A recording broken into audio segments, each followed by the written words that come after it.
Am I the a-hole for not wanting to pay for my father's medical bills? My, female 29, parents divorced when I was about 10 years old, and I have had no contact with my father after a year because he made the choice to prioritize his new family, stepson, 33, and eventually his children with new wife over my brother and I. No visitation after he got remarried at all. When we called to ask when he was going to visit us, he would just say that he was busy. Before the divorce, I was literally daddy's little girl. His beloved golden child. No joke. I thought my father was the best and I wanted to marry a man like him when I grew up. So, the fact that he just dropped my brother and me off has caused a deep-seated wound deep in my heart which I will never ever forgive him for causing. He never paid child support, so my mother had to support my brother and I as a single parent. She decided not to take him to court as she never wanted anything to do with him again. Parents had 50-50 custody. However, 18 years is a long time, and thanks to my mother's love and care for us, I have already forgotten about him and moved on with my life. Same goes for my brother. We have both grown up to live comfortably in our lives, take care of our mother and love her to no end. The story is that this morning, his stepson, 33, contacted me via Facebook and said he wanted to talk to me regarding our father, and I was confused at first and then remembered that yes, I had someone like that in my life. He told me that our father has a medical condition and treatment costs a lot, sent together with screenshots of his medical reports, and it would be nice if we could pay his bills, and also that my father wanted to speak to my brother and I. I told him that man lost the rights to be my father when he decided to not have any contact with us, and also that his father's medical bills are none of my concern, so as his children, you shouldn't go around harassing random people for money. Also, all those years of unpaid child support could be used to cover his medical expenses. After which he called me a vengeful and heartless bitch, to which I just replied with a smiling emoji and blocked his ass. I talked to my mom about this and she said while I have the right to be angry with him, he is still my father and is unwell, so I could help them out a bit. I told her no way in hell am I going to pay for his bills. He has his children to pay for it, so let them settle it. He made his bed, now let him sleep on it. Was I the asshole here? Am I the asshole for wearing my engagement ring to work? I, 26 female, got engaged to my fiancé Cruz, 25 male, 4 days ago. We've been dating for 2 years and we were friends for 2 years before that. My future mother-in-law gave my fiancé his great-grandmother's ring to propose with, and it is absolutely gorgeous. He even had it altered to my ring size, which he got when I was sleeping. His great-grandfather personally handmade the ring and chose the accompanying diamond since he was in the diamond business after the war ended, and his great-grandma decided to pass it on as an heirloom when she died. Now on Monday I wore my ring into work and I was so excited to show my girlfriends when we all went to lunch. I swear I didn't flash it to everyone, I wasn't being annoying, I only wanted to show my girlfriends. I didn't want to create a big fuss, they were the only ones I told. Well, after lunch I got pulled aside by one of my coworkers, Sierra, 35, who said that I was being unprofessional by showing off my ring. She told me I was being insensitive to my other female coworkers who wore their engagement rings and have smaller diamonds. I was obviously confused and told her that issue isn't my problem. She said I was being rude because it made her wedding ring look cheap in comparison to mine. She also told me that the silent rule of big diamonds should only be worn after 5 years of marriage. After she was talking I told her I'm never going to take off this ring and she can suck it up basically. She then started crying and walked out of work early. I talked with my girlfriends and fiancé about it and they all agreed with me that it's not my problem and I should continue wearing my ring, but I still feel terrible that she started crying. Am I the asshole? Am I the asshole for noticing that my girlfriend's fibromyalgia sure does seem to flare up at convenient times? My girlfriend Jenny, 26 female, and I, 30 male, have been together for a year. She moved in with me about 6 months ago partially because she had nowhere else to go, but we're living happily together most days. Jenny suffers from a condition called fibromyalgia. It is a really complicated condition that even doctors do not understand all that well, but from what I've researched as a layman, it is a generalized pain condition. It makes it hard for Jenny to hold down a job, but I legitimately used to believe that she at least tried. I know I'm already going to sound like an asshole with this, but I believe at this point, Jenny is milking it. It isn't that she isn't able to work, or she isn't able to do the dishes most days. It's often about what she is able to do. For example, before the weekend, Jenny had a job interview for a position that was a really great opportunity. The job interview was mostly a formality because she was strongly recommended by her aunt for it. Jenny ended up canceling because of a fibromyalgia flare-up. 2 hours later, she went out to lunch with her friends, in a perfectly fine mood. When she got home, I asked if she could wash the dishes she left in the sink. She said her fibromyalgia was flaring up again and she needed to lay down. I washed a mountain of dishes by myself. Later, Jenny came out to watch one of her favorite TV shows. I asked how she was feeling and she said she was fine after resting. I then pointed out that her Fibromyalgia sure seems to calm down before things she wants to do, and then flare up again before things she doesn't want to do. Jenny stood up without a word, walked to the bedroom, and locked the door. I have seen her about 3 times since, and she doesn't have a word for me. If her behavior with the interview, lunch with friends, being unable to do the dishes, and then wanting to watch TV were a one-off thing, I'd get it. But this happens all the time. More examples. Jenny loves concerts. I have never heard of a flare-up before one. She's always good to go to a concert. Jenny has never had a flare-up before going out to dinner or going to see a movie. She has never said that she just couldn't make it. Jenny has constant flare-ups right before doing chores, or she uses them as an excuse to not do any housework. I feel like a monster, but I'm sadly really confident in my judgment here. Was my comment too direct? Am I the asshole for insisting my roommate buy me more Cadbury eggs? On Friday I bought 5 boxes of 5 Cadbury eggs, that were supposed to last me until Easter and after, and I finished 1 box today, so I went to get another out of the cupboard. None of the other boxes were there. I sent my roommate a text asking if she knew what had happened to them because I hadn't had any friends over since I bought them, and she had had several people over Saturday night. She admitted that her friends had eaten the 4 other boxes. I asked if she could buy more on her way home to make up for them, and she refused, saying it was out of her way. I asked if she could do it some other time in the next day or so or give me the money to buy them myself, and she said she wouldn't do it because she hadn't eaten them. She's refusing to reimburse me for the 20 eggs her friends ate. I'm annoyed at this. I bought them for myself. She knows they're mine. They had my name on them, and were in my cabinet. She's saying since she didn't eat them she shouldn't need to pay for them. Am I the asshole? Will I be the asshole if I refuse to hug my sister from now on after my friend said I was babying her? Sometimes my, male 24, little sister, female 13, asks me to hug her, so I do. When I hug her I usually lift her off the ground because she says she likes it when I do that. No idea why though, lol. Yesterday, one of my friends visited me after we hadn't met in a long time because of COVID stuff.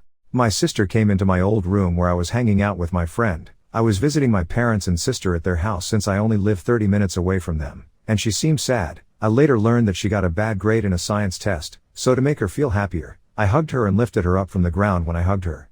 She was smiling and laughing a bit after I did that, so I guess I did make her happier, and she left the room. My friend said that I was babying her by doing that and he recommended me to stop hugging her, and honestly, he may be right. She might be getting too old for me to hug her, so I'm considering not hugging her from now on. Am I the asshole for joking with my wife about not being ready for Sundress season? She overheard me and my friends joking around when we were playing video games. I joked that I can't wait for Sundress season to be here. After they left she told me to take her shopping. I asked her why and she said to buy her a sundress because it's almost sundress season. I jokingly said she wasn't ready, and she offended by it. Not much else to say other than if I'm the asshole for cracking a joke at that because she's made a bigger deal out of it than what I thought. For the record, my wife is probably overweight, but I'm not an idiot and didn't tell her that. Am I the asshole for telling my brother to just get a paternity test without telling his wife? Throwaway for obvious reasons. Shit has hit the fan in the last 2 days, only. My family knows what has happened, so I need an outside perspective. Some important context. My brother and I recently found out that my dad is not actually his dad. Our mom had an affair and passed my brother off as my father's. My brother only found out because of some tests run while he and his wife were trying to conceive. So on to the current situation. My little brother and his wife had a baby boy about a month ago. Understandably, my brother is still pretty shaken by our mother's affair and lies, and he obviously is going to need some sort of therapy to move forward. I've told him this already. Despite this, he seemed to be doing well until the start of April. The current issue came to be because my brother has dark hair and very dark eyes, but his baby boy is blonde as can be and has blue eyes. Apparently, some of our family's comments about the baby's coloring really set my brother off. He came to me last week panicking about the possibility of my nephew not biologically being his. At first, it sounded like he wanted to go nuclear and confront his wife. It also seemed to me like he already made up his mind about her having cheated. I did not want him to confront my sister-in-law and potentially blow up his own marriage because of our parents' shitty marriage. I also tried to explain that my nephew's eye and hair color could very well darken in the coming months/years, but he wasn't listening. Given the situation, I gave the best advice I could think of at the time. Get an over-the-counter paternity test on his own. Then when the results come back that my nephew is his, then he can drop this stupid obsession and work on his trust issues on his own in therapy. So ultimately I suggested he just do the cheek swab in secret, pay the couple $100, and wait to see. Well, he paid for the test with a credit card he shares with his wife. She saw what the charge was for and apparently went ballistic. She kicked him out of the house, so now, he's crashing with me. In the past couple of days, I've fielded calls from my sister-in-law, my own mother, and my father. Everyone seems to be in agreement that I've caused this. Am I the asshole here? Am I the asshole for saying I won't pay for my roommate's laundry or her side of the room to be cleaned? My roommate, 19 female, and I, 19 female, don't like each other. I dislike her more than any other person I've met at this university. After many fights where she has tried to take over my desk and my side of the room and left her stuff on my side, I've drawn an imaginary line in my head around my side. Anything she puts on my desk or in my space, I put on her bed to defend my side. My side of the room is pristine, since I recently decided to hire someone who comes once a week and cleans my side of the room. Now my side is always clean. I deliberately have the woman who comes clean my side and not touch my roommate's side. I showed her exactly where the line is. I also invested in a laundry service recently that's popular with kids at my school. Someone comes to pick up my laundry once a week and delivers it cleaned and folded the next day. I do not allow my roommate to put her laundry in the bag ever. She does her laundry in the basement herself. We just got into a confrontation because I caught her secretly trying to shove her stuff in my bag, and I said I'll report her the RA. She was like, this is my room and I should be able to use the bag if I want and have my side clean. And I said she can fork over $1,000 for her own laundry service if she wants, plus more to hire someone to clean, because I'm sure as hell not spending money to make life easier for my only enemy at this school. Not to mention, my parents would be outraged if they found out she was benefiting from the services, because they consider her an enemy and because it would be wasting money on someone else. Am I the asshole for calling my sister selfish for not making her kids share a room? My wife, 24 female, and I, 26 male, recently fell on hard times and luckily my sister, 34 female, allowed us to stay at her house. We also have a kid, 2 male, so this was good news. Our sister told us we could have the room she used as the dining room because she never used it anyway. My sister has 2 kids, 15 male and 15 female, and is single. We moved in, and it was all well and good. For the time being, we had a blow-up bed and our son had a cot, and it was going well. The only problem was, her daughter and son had a room each. Of course it's a 3-bedroom house, however I think she should have moved them into the same room when we moved in. Both her son and daughter are low-functioning autistic, so it's not absurd to suggest they share a room, perhaps bunk beds, considering they are so similar, twins, disabled etc. Furthermore, a lot of the time her son goes into my sister's bed at night 3-4 times a week, so his bedroom is vacant half the time. As a result, I asked my sister if she could perhaps move her kids into the same bedroom so she could spare one for us. She seemed to be taken aback by this and told us absolutely not. I told her that there's no need for them to have their own rooms, and that her son's bedroom is vacant for half the week anyway, so it's rather selfish of her to not put them in the same room. She told us not to bring up the topic again and also told us that if we didn't like it, we should leave. My wife came over and told me to stop, and said that I was being the asshole and should pipe down. I personally don't think this was an unreasonable request, but my wife and sister disagrees. Am I the asshole? Am I the asshole for making a scene at my sister-in-law's pre-engagement party after my mother-in-law ridiculed my neurodivergent son? My first son is currently 3 years old. He was born with Down syndrome. Despite all the difficulties and external shaming, I wouldn't change a thing. I love my child dearly. My husband's side of the family is extremely toxic. Both of us are from an Asian background, although he was brought up in a more close-minded environment than me. Despite his upbringings, he is one of the most kindest people I have ever met. However, ever since I was married into the family, love marriage, it was nothing short of constant ridicule. Anyways, for the first year or so of my son being born, I was extremely scared to bring my mother-in-law around. However, my husband felt sorry and let her visit. She brought a bunch of her relatives around for visiting and lied that she'd be coming alone. They all just stood there exchanging condescending remarks till I nudged my husband to send them home. The next worse incident happened recently. We were visiting my sister-in-law's house for her pre-engagement ceremony, and when sister-in-law's fiancé and his family came around, she berated me to bring my son upstairs so that they wouldn't think it is genetic and decide against the marriage. I was literally so appalled. I wanted to screech in her face, but from the shock of it I just told my husband to take care of my son while I removed myself from there for a bit. When I came back, one of the relatives was kind enough to pull me aside and tell me that my mother-in-law was gossiping to sister-in-law's fiancé and his family that my son's Down syndrome was inherited from my side of the family and they do not need to worry about future implications. That was my final straw, along with what she had done for the past years. I deliberately went up to her and started cursing her out and listing everything she did to me in front of everyone. I was crying a lot too as I was speaking, and by the time my husband came around it was too late. Everyone was weirded out, and after that whole commotion me and my husband left. My mother-in-law called me a week later saying I ruined my sister-in-law's life because her fiancé and family are pulling out from the marriage. I told her I don't care and she brought it upon herself.